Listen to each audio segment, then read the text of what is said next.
Hello, and welcome back to the Project Podcast. My name is Jeremiah. I am a member of the Mobius Project. Today on the podcast, we're going to be discussing the live experience, what it means for musicians, audience members, performers to take part in the live experience, the live music experience, and the scene that surrounds the live music experience in any given area, especially here in our local area of Kihei, Hawaii. I will be joined by Dan Bell, also of the Mobius Project, and a little bit later in the show, we will have somebody join us. Her name is Rebecca, and she comes from a background in theater. She is an actor, so she has a little bit of a different take on performing and performance and what that actually means. I do want to remind anybody listening to this podcast that you can comment on anything that you hear in this podcast or past podcasts on our blog if you're listening to it there, or you can find us on Facebook, MySpace, Twitter, any of those places if you're listening to it through your iTunes subscription. Thanks for listening, and let's get into the show. You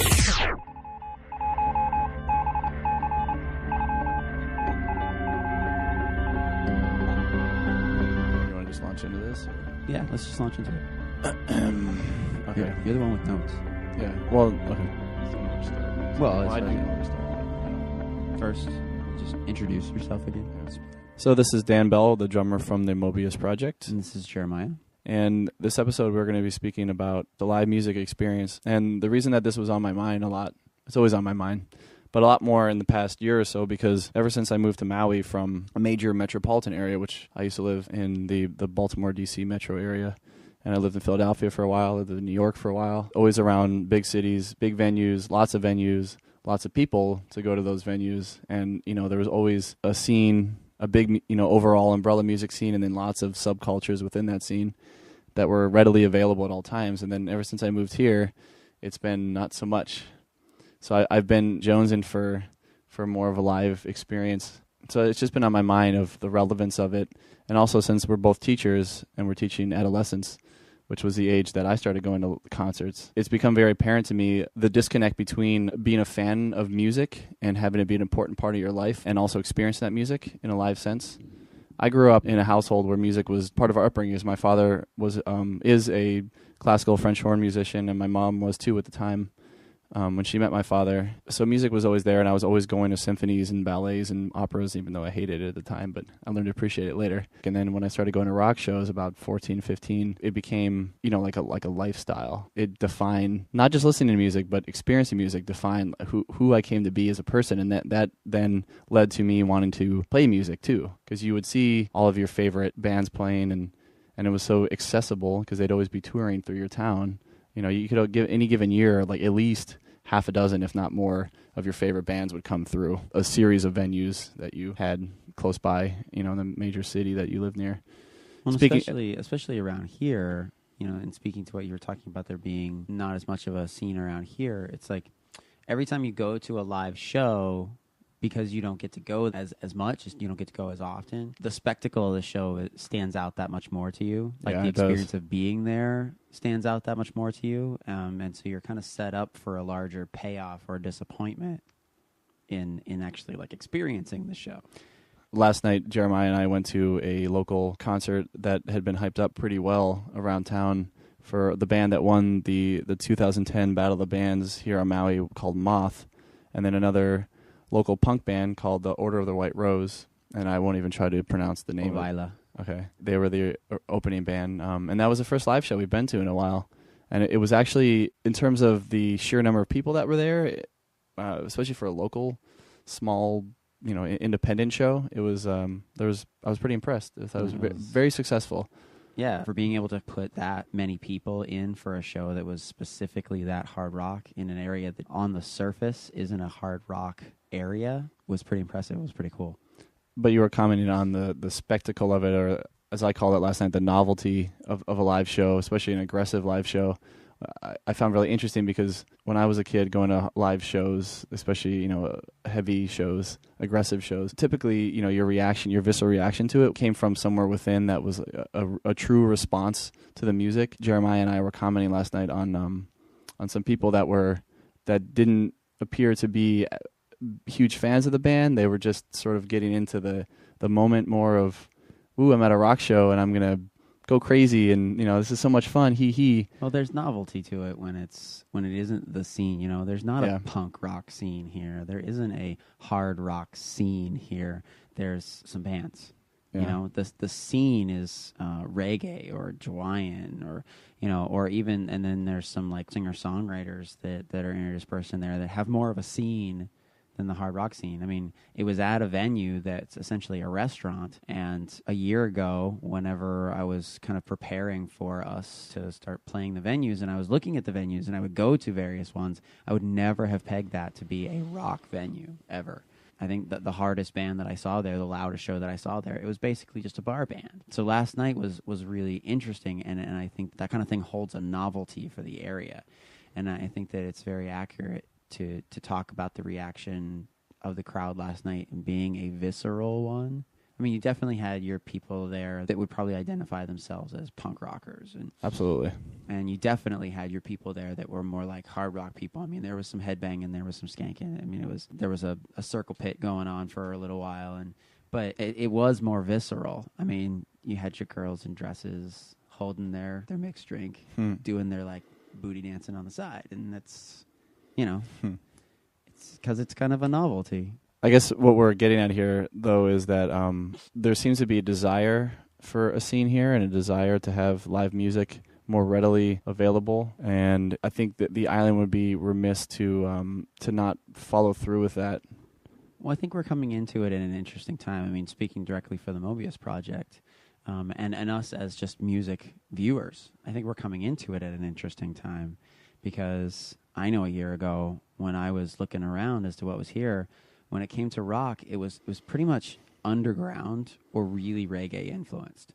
I mean, there was a band called Highly Unlikely, and they were much more of a punk type band, but they were kind of more in the tradition of the Clash or the Sex Pistols. And then there was The Cities Love You, but they left. I mean, they were underage, and so they couldn't play in the bars, and there was nowhere else for them to play, which is really indicative of a weak scene overall. What I see with the kids here, and even kids that when I taught high school, back in major metropolitan areas where the kids weren't going to concerts as much.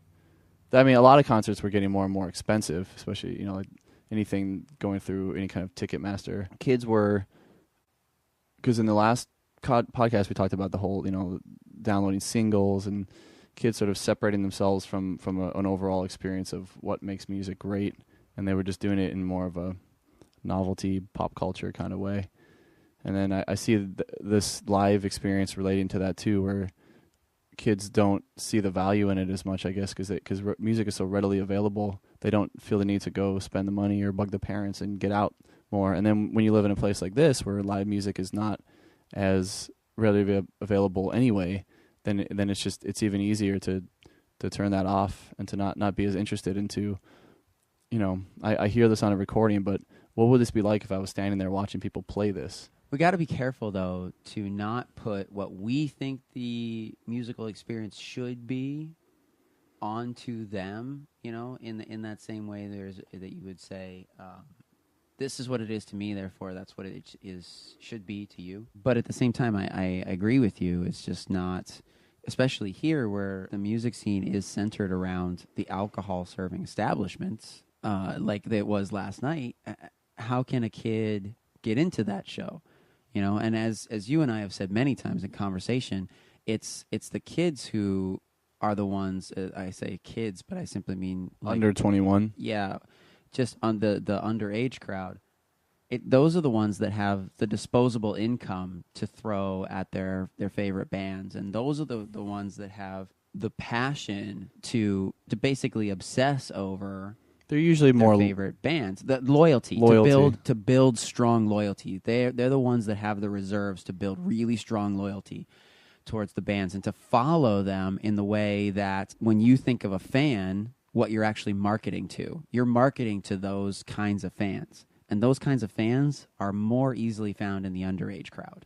I agree. You have to create a live experience that reaches out to those types of fans as well as the fans that are of your age or older. And a lot of musicians around here seem to overlook that younger crowd, and they're too easily shunted into the alcohol establishments. Aaron Smith talked about the throwdowns and how they're very purposeful to make as many of their shows as possible all-age shows. And we've seen it happen twice. They were one of the major pushes behind the Battle of the Bands, and that was an all-age show within the restrictions that they were forced to accept, the early curfew and all that stuff. And also their big CD release party, which was a 900-person event at Mulligan's. They made that an all-ages show. And, Ola Shaw and I talked about at the Battle of the Bands, very briefly, just for a couple of minutes, but we talked about being really careful not to accept being a bar band if that's not what you wanted.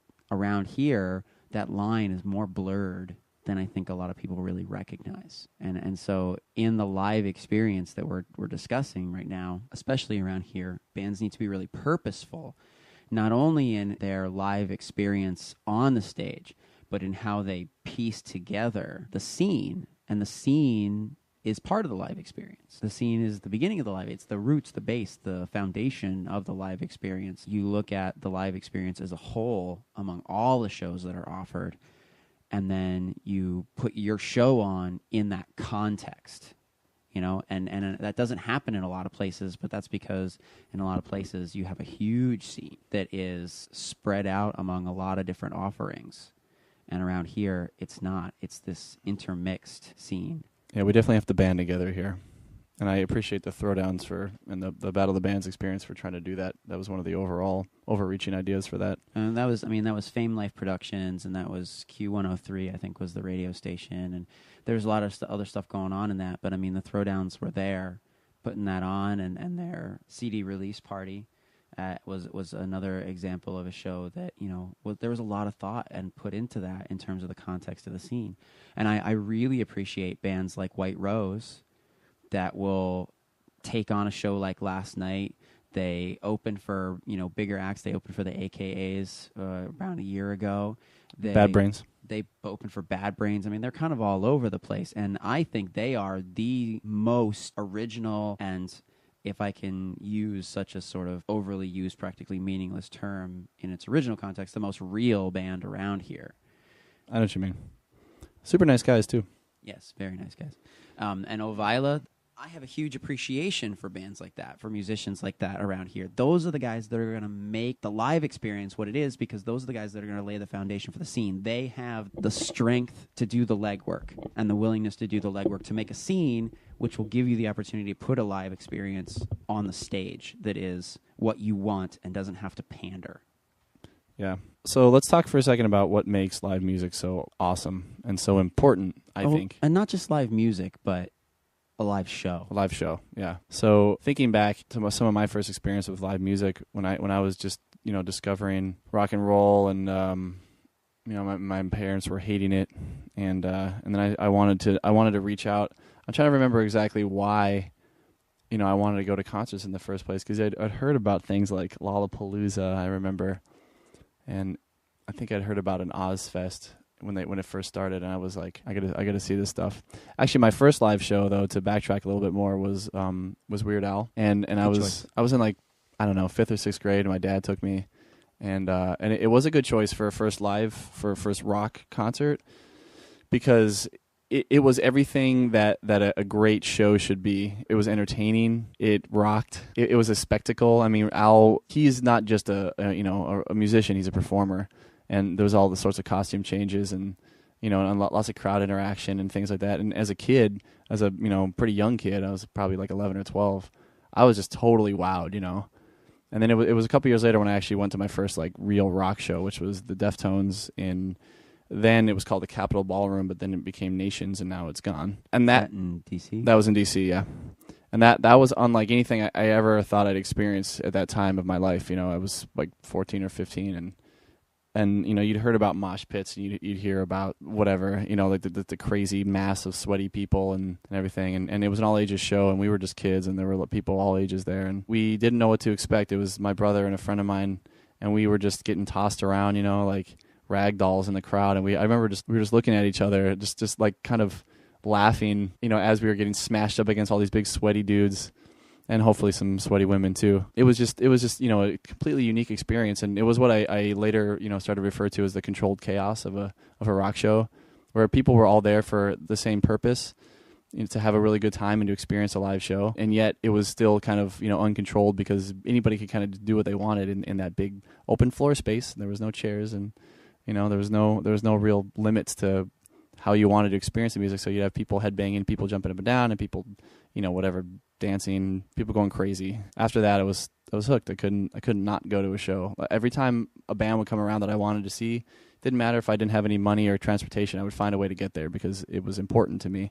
And then I would always relate the music that I listened to later in my car or at home or whatever to a live experience. I'd air guitar the shit out of that because it was, and I'd recall the band playing that certain song live and the emotional impact that it had on me. And I carried that all the way through, even now. It takes you away from intellectualizing music and thinking about how awesome music is and just being like, wow, this is just a visceral experience to something that is deeper than thought. Well, I think the other thing about, the younger kids and thinking about them in the music scene is the passion and obsession and intensity that the younger crowd brings to music.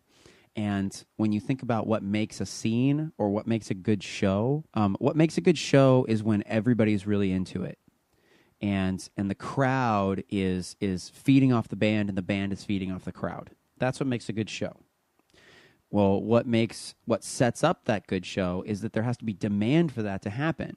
Well, in order for there to be demand for that to happen, you have to have the people who are into it to demand it. Demand makes a scene. Who has the ability to raise the demand level if we're talking about who has the passion and intensity to really obsess and, get into their band and give them that kind of energy? It's the younger crowd. If the younger crowd isn't accessing the music scene or isn't part of the drive to the music scene, you end up with exactly what we have here, which is it's driven by, I want to go out and have a good time tonight. And then I need some music in the background. And then they just go to whatever's available. Yeah. And usually what's available is what will sell more alcohol. Exactly. I want to get into also what exactly makes a good show. Like, what is the spectacle? What are people looking for when they go there? Because it's not just good music. Because you can listen to a really good band, but if the guys just stand there and deliver, you don't connect with that. Well, you already mentioned the crowd, I think. So I guess that's part two, is when there's a good show or when there's a good performance and the crowd connects with it, then the crowd is what makes the crowd feeds off the band first. Yeah, so let's go back to part one. The crowd. Yeah. I want to use last night's show as a kind of example. Okay, so the lineup was Ovaila and White Rose and Moth. Each of them was delivered on very different things. Something that I thought Ovaila did really, really well was their lead singer was chatty, engaging the crowd. He was funny. Yeah, he was humorous, he was funny. They moved around, and they also were very accessible. They put together sort of like harder rock with pop structure. And so it's kind of an accessible thing. You can anticipate choruses and those kinds of things. But it was just sort of a show. And then you have White Rose get up there, and they're all over the place. The guys stepping down off the stage to play. They engage the crowd. They talk about what the songs are about. Their songs are, short blasts of hardcore punk. And it's powerful and you can kind of feel it. But they're not really a spectacle either. But then you get Moth up on the stage. And Moth is more show than music. I mean, in reality. Yeah, they definitely made you pay attention to what you were seeing, not what you were hearing as much. Their first song, I think, was their most successful moment of the show because the lights are down. They have this girl with spinning glow globes. She's a dancer. She's attractive. The whole crowd is looking.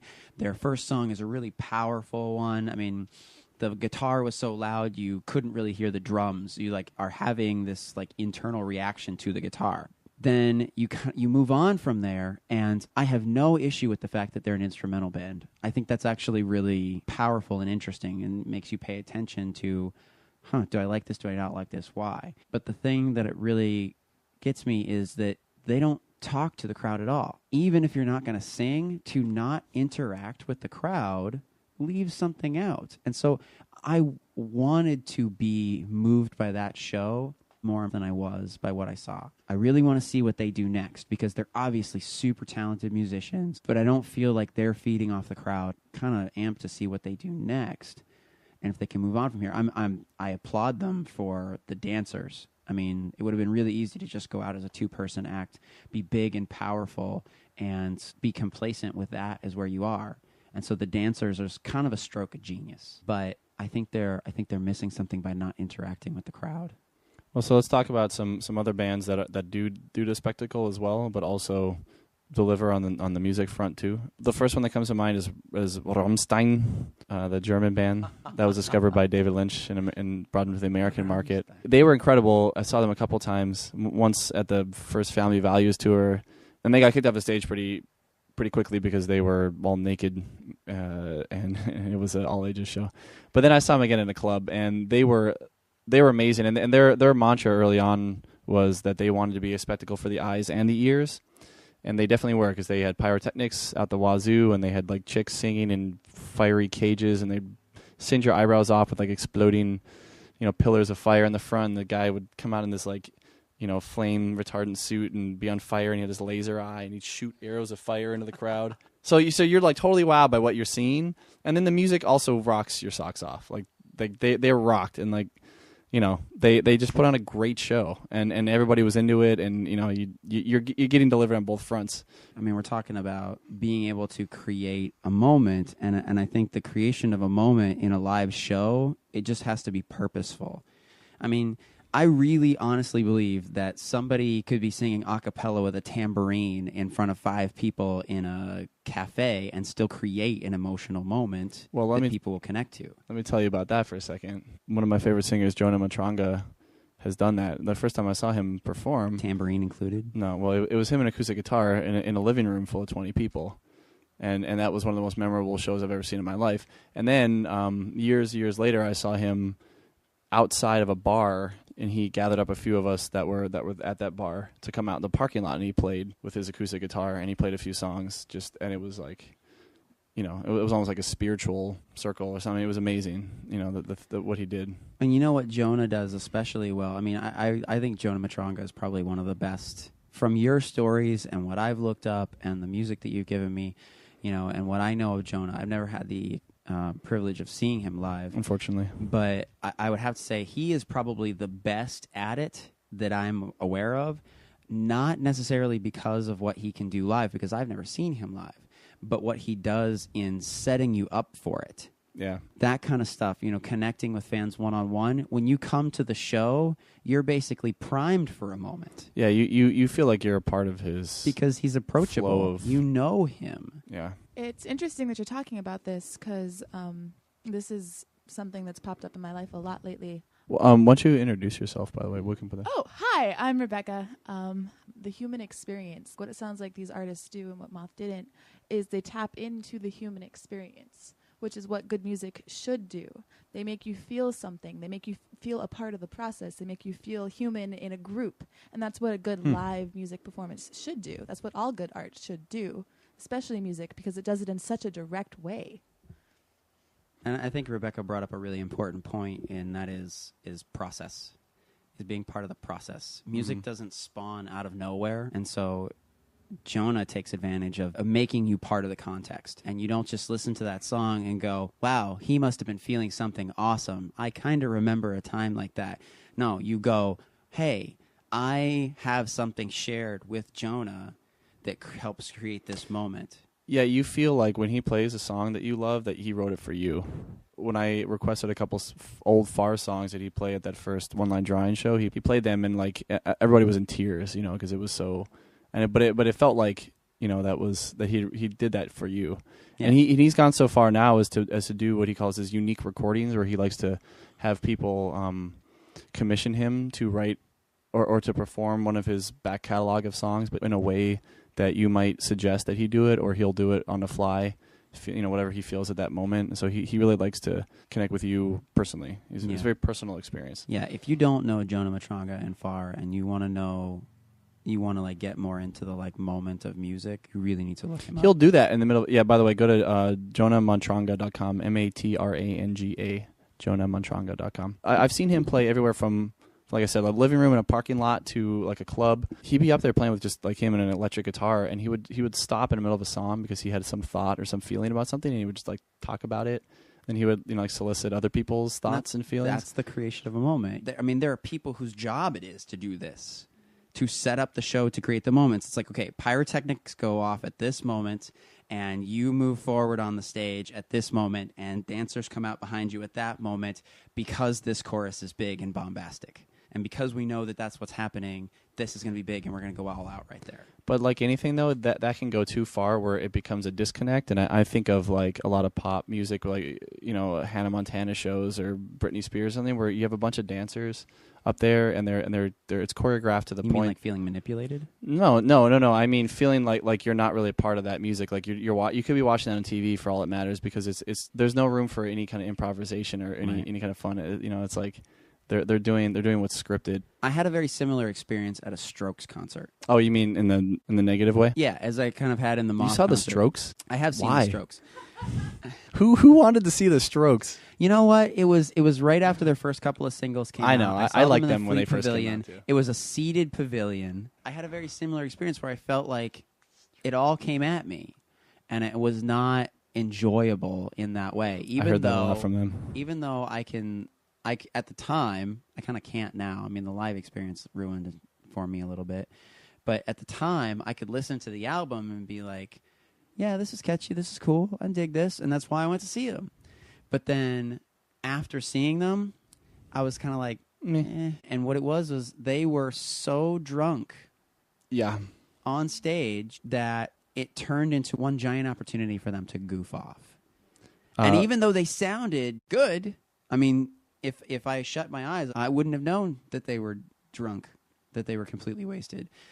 Except for the moment that Julian made the stuffed giraffe that he was holding sing the next chorus. He goes, "Take it, giraffe," and he slams the giraffe's face into the microphone, and then he like leans over and starts like banging his head. And so for an entire like chorus, nobody's singing. The band is playing and nobody's singing.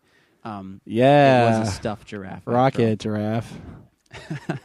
Okay, so we've been talking a lot about the performance from an audience standpoint. You want to talk about it from being a performer a little bit? Yeah, definitely. Because I think that's the other side of the coin. A lot of what you're saying, though, from the audience standpoint of seeing a live performance of music is you kind of, it depends on what you want. Like, it sounds like what you want, Dan, is a personal experience where you really feel like you know where the artist is coming from, where it's maybe undeniably, yes, where you can feel the art and the emotion that's been put into it and the work, and like it's a give and take process. Where other people are going for the performance, are no going offense, for Chris.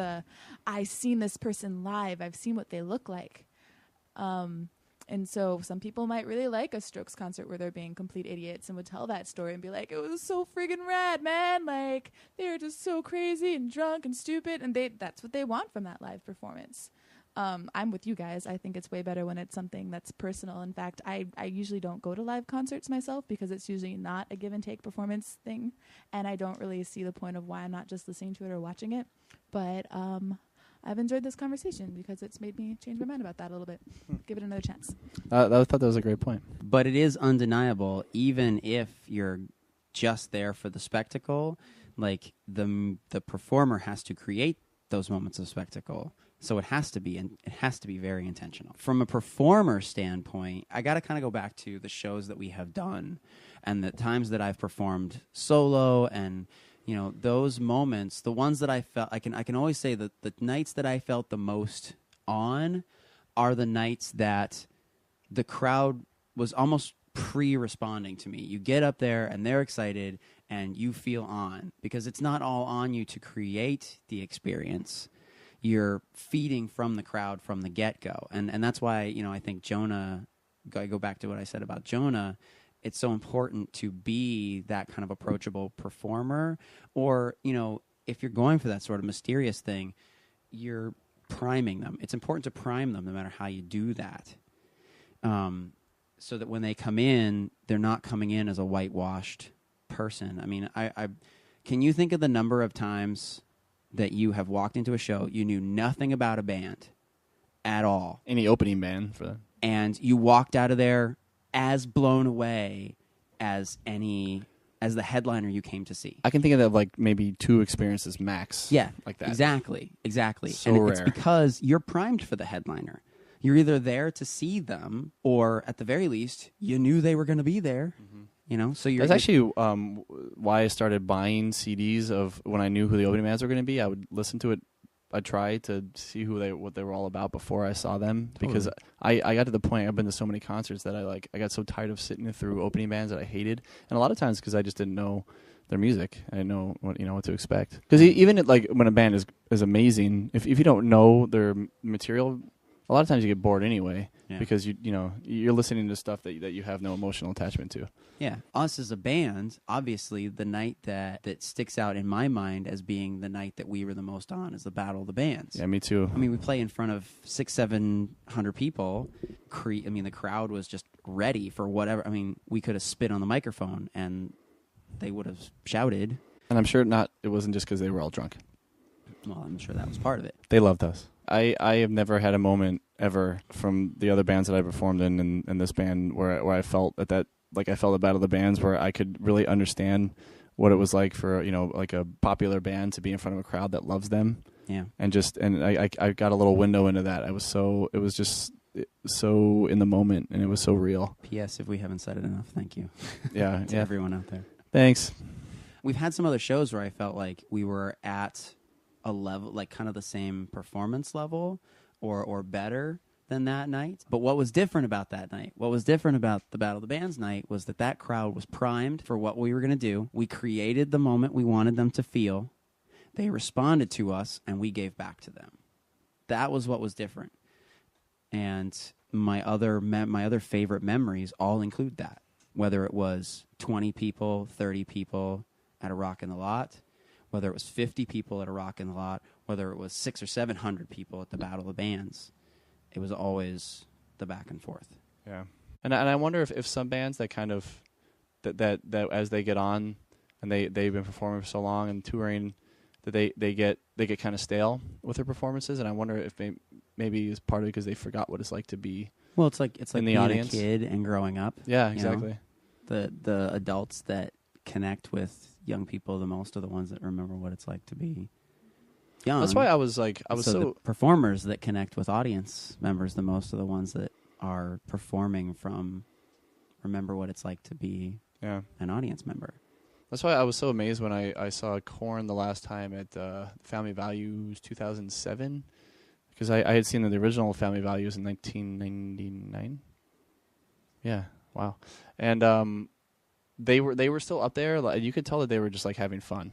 And then afterwards, they stayed a little bit later, just sort of like talking to the crowd a little bit, and they were saying that they just how much they appreciate everybody, and they couldn't believe they had come this far, and they were just like they had such a great time, and it was like they looked like they were a bunch of kids having a good time. The guys are all in like 30s. So and I respond to that. Like I never thought that I would see Korn when I was in my mid 20s and be like jumping up and down and headbanging like I was 17 years old. Like it was amazing. You go to see musicians perform, you want to see people doing what they love. Yeah, and it goes back to why they wrote the song. Why did you write the song? Did you write the song to play for people, or did you write the song because you're responding to something? Yeah. The analogy that we used earlier was, the musician doing what the painter does with the brush. It's expression. It's putting it out there. It's that they are actually saying something that they mean as they sing it, rather than just, regurgitating memorized lyrics. They're more than just a performer at that moment. They are a naked soul at that moment. Yeah. So to wrap this up, I think the overall point that at least I'm getting at here is that live music is important, and that we need not undervalue it as performers or as audience members, and that not to just participate in it casually, but if music is important to you, don't forget about live music, and please make an effort to support your local scene and your national scene, because I fear that if we were to lose live music, we would also lose the quality of recorded music that we would get. Support original music in any form. Yes. Maui rock. Demand makes a scene. Hurrah.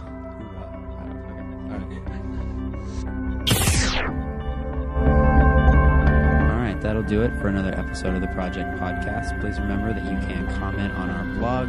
You can find us on Facebook, MySpace, Twitter. You can also email us at mobiusprojectband@gmail.com. Until next time, this is Jeremiah. We'll see you.